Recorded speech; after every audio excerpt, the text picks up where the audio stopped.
Seharusnya Pak Jokowi menindak Rocky Gerung. Boleh nggak dalam demokrasi? Boleh, ya. Ada 12 kali Rocky itu diajukan ke polisi. Bung Rocky, tapi tolong kami diingatkan. Air kotornya sampai ke hilir, itu soalnya. Oke. Begini, Bung Ade, sebentar. Bung Rocky, aku ingatkan dulu penonton, kapan sih Presiden bicara bahwa ia tidak membutuhkan oposisi? Kapan persisnya? Tolong ingatkan kami kembali, kapan persisnya Presiden Jokowi mengatakan secara lugas seperti itu tidak membutuhkan oposisi? Secara lugas dan dengan ekspresi yang ketat. Sekarang saya jawab itu.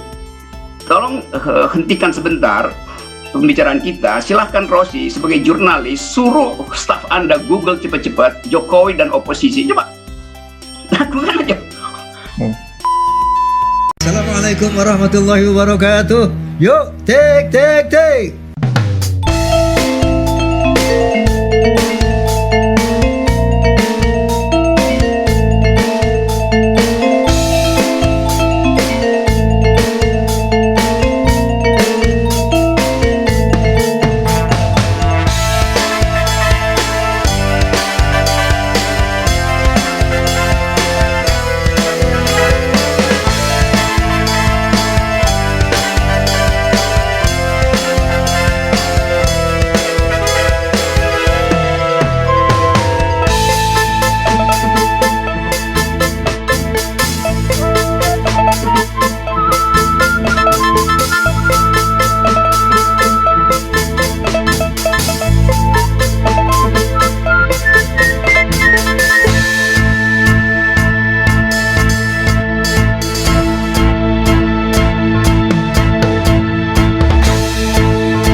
Ada Bung Rocky Gerung di sini dan ada Bung Ade Armando. Bung Rocky Gerung sebagai orang yang selalu keras mengkritik presiden, isi kepala, lalu ada juga sering menggunakan istilah dungu.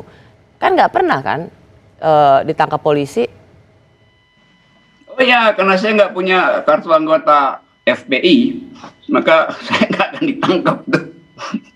Tapi coba saya terangkan ya, ini barusan tadi 2-3 jam lalu.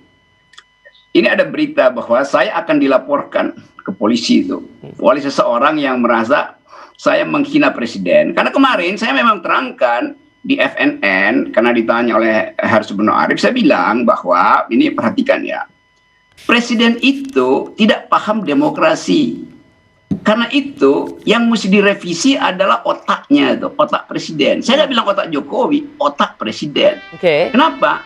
Karena dari awal presiden menganggap oposisi itu tidak diperlukan. Padahal demokrasi intinya adalah oposisi.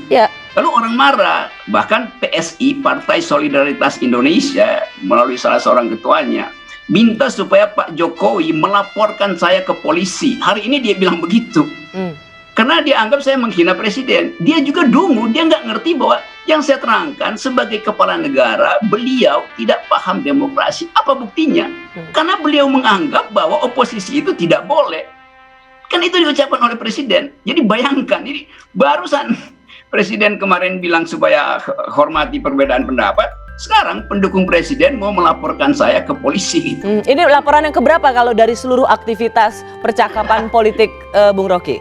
Laporan yang keberapa? Ada 12 laporan ada 12 laporan di Barreskrim yang sekarang kadang saya ketemu dengan polisi juga bingung bagaimana mendelikkan itu tuh. Jadi bayangkan misalnya teman-teman Ade ini nih. Ade berupaya untuk meyakinkan bahwa presiden itu tidak otoriter. Nah ini pendukung presiden ini baru 2 jam lalu saya mau dilaporin lagi tuh. Hanya karena saya bilang presiden harus merevisi otaknya, bukan ITE. Karena dasarnya kenapa saya bilang begitu? Karena otak presiden tidak paham tentang demokrasi. Apa buktinya? Presiden tetap menganggap oposisi itu nggak penting. Jadi presiden mesti ganti dulu narasinya. Dia mesti minta maaf dulu, bilang bahwa memang saya salah. Saya bilang dulu oposisi tidak penting. Ternyata oposisi penting, karena itu saya minta kritik. Kan itu logikanya kan? Oke, Buat apa cuma dari 12 laporan oposisinya tidak dihargai. dari 12 laporan ini kan belum ada yang diproses ya Bung Rocky. Maksudnya segini, saya ingin memberikan sampel orang-orang yang begitu. Saya udah 4 kali ke dipanggil polisi untuk hal-hal semacam ini. Jadi, bukan saya nggak diproses itu berkali-kali saya dipanggil polisi. Oke, Bung Ade, bagaimana menjelaskan bahwa pendukung Pak Jokowi juga tidak paham tentang apa yang disebut dengan demokrasi. Sehingga susah juga untuk mengatakan Pak Jokowi bilang, ayo saya kritik, tapi kemudian mereka yang bersuara kritis digebuk oleh para relawan Jokowi. Pertama-tama Kak, ya kalau digebuknya tanda kutip ya. Ya taruhlah ini adalah kerjaan para pendukung Jokowi, ya jangan salahkan Jokowinya dong. Para pendukungnya ini saking cintanya sama presidennya akan melakukan apapun untuk membela presidennya. Dan itu bagian dari demokrasi saja, biasa-biasa saja kan. Ini kan kebebasan berekspresi orang untuk menyatakan bahwa seharusnya Pak Jokowi menindak Rocky Gerung. Boleh nggak dalam demokrasi? Boleh, ya. Apakah itu dilakukan oleh Pak Jokowi? Saya yakin enggak. Pak Jokowi itu anaknya dihina. Gibran itu dihina sebagai orang yang ikut cawe-cawe dalam bansos kemarin kan, korupsi bansos. Dia nggak ngapa-ngapain tuh Pak Jokowi, padahal yang melakukan penghinaan tersebut atau penyebaran informasi tersebut adalah sebuah media terkemuka. Oke, jadi Pak Jokowi tidak bermasalah. Nah sekarang saya mau bilang begini, yang tadi kasus, kalau Presiden Jokowi ini otoriter dan nggak percaya sama demokrasi, ada 12 kali Rocky itu diajukan ke polisi, ya masa nggak ada satupun di mana dia ditangkap? Itu artinya apa? Artinya Jokowi emang nggak intervensi. Jadi polisi itu bisa dengan tenang memeriksa Rocky Gerung dengan menganggap dan mengatakan kita juga nggak tahu nih deliknya apa nih. Ini kenapa sih orang-orang pada ngadu gitu ya? Jadi saya pikir Bung Ade ini mengatakan apa yang dilakukan oleh relawan Pak Jokowi belum tentu merefleksikan sikap politik Pak Jokowi kan? Ya iyalah. Apalagi selama Pak Jokowi tidak koreksi pikirannya bahwa dia tidak memerlukan oposisi, selama itu pasukan pendukungnya akan berpikir bahwa oke, kita hajar sebagai buzzer, kita hajar Rocky Gerung, Jomhor segala macam tuh, Said Didu, kan sama aja pikirannya tuh. Jadi saya ingin Presiden Jokowi ralat dulu pikiran dia tentang demokrasi. Selama dia masih berpikir oposisi itu gangguan, gak ada gunanya.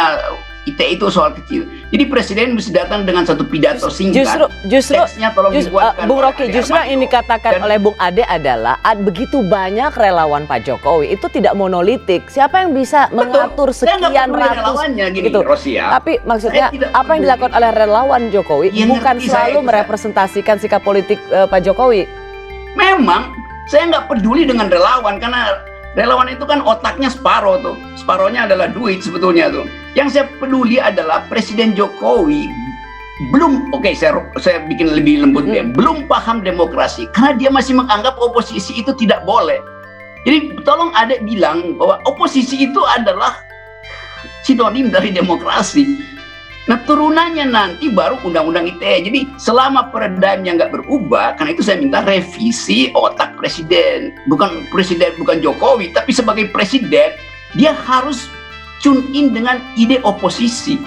Itu intinya.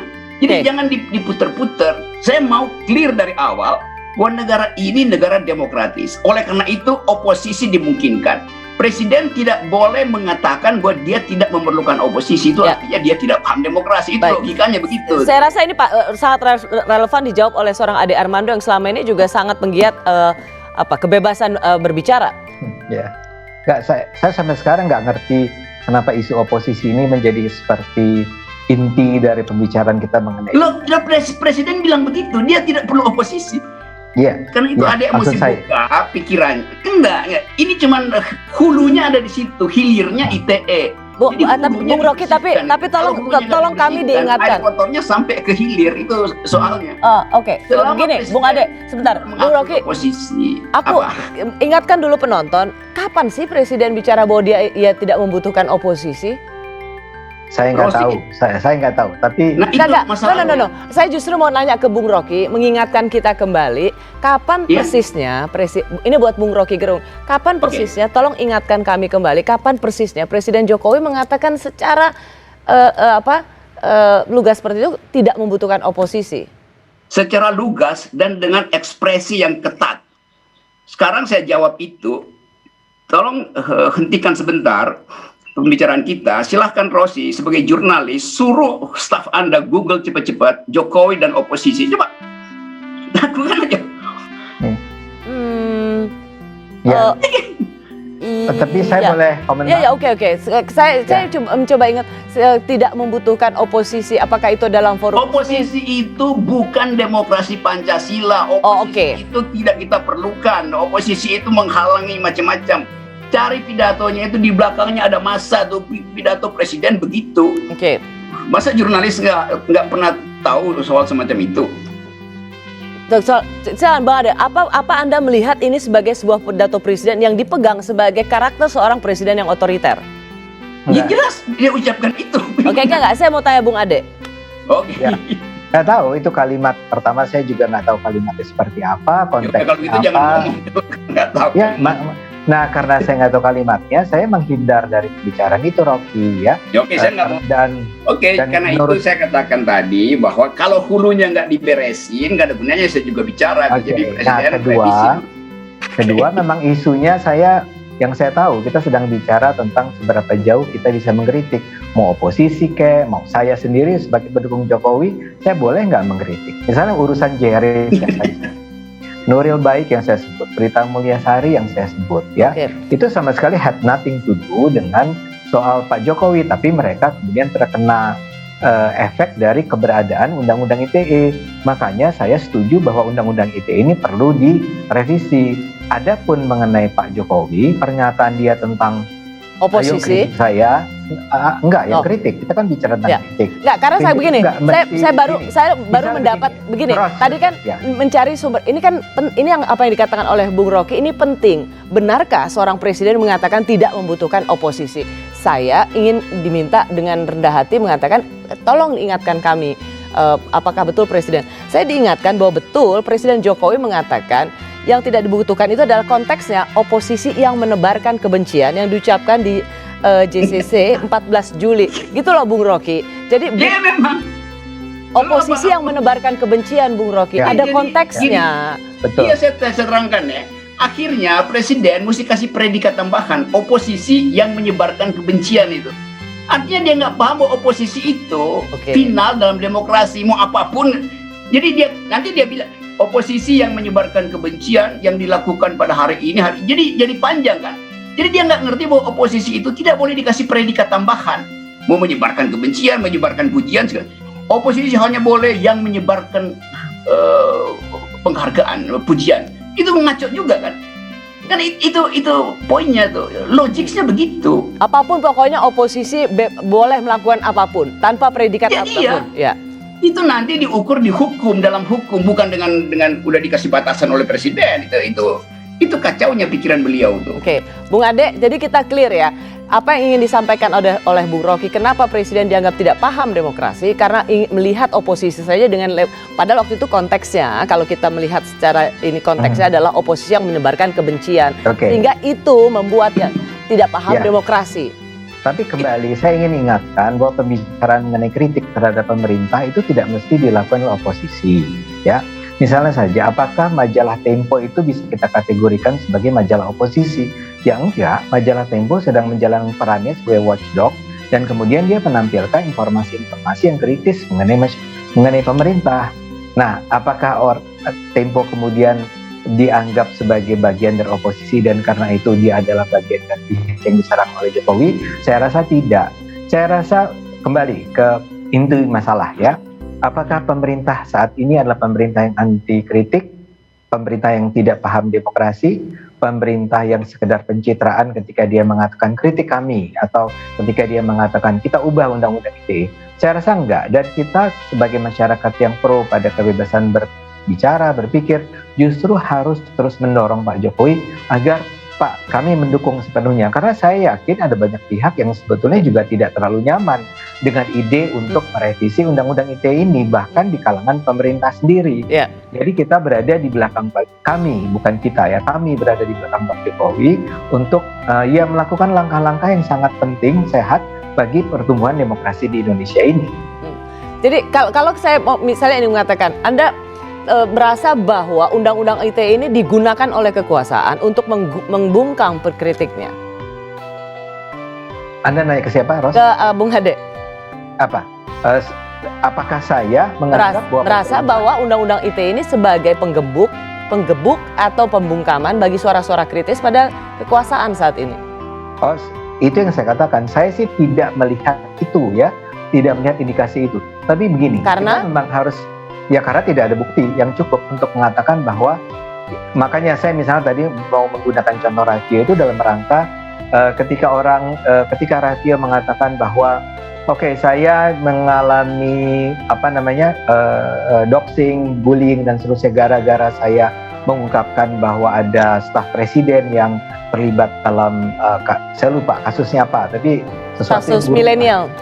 Kasus ya staf milenial itu terlibat dalam apa sih? Saya lupa bantuan apa gitu ya. Poin saya adalah bahwa ya kan nggak bisa Anda tiba pada kesimpulan itu tanpa bukti yang cukup untuk mengatakan bahwa serangan terhadap Anda itu dilakukan oleh penguasa, pemerintah, ya. Tapi di sisi lain kita memang lihat ada contoh-contoh di berbagai daerah, pemerintah daerahnya, ya, kepala-kepala daerahnya menggunakan pasal-pasal dalam undang-undang ITE untuk meredam suara-suara kritis terhadap mereka. Ya.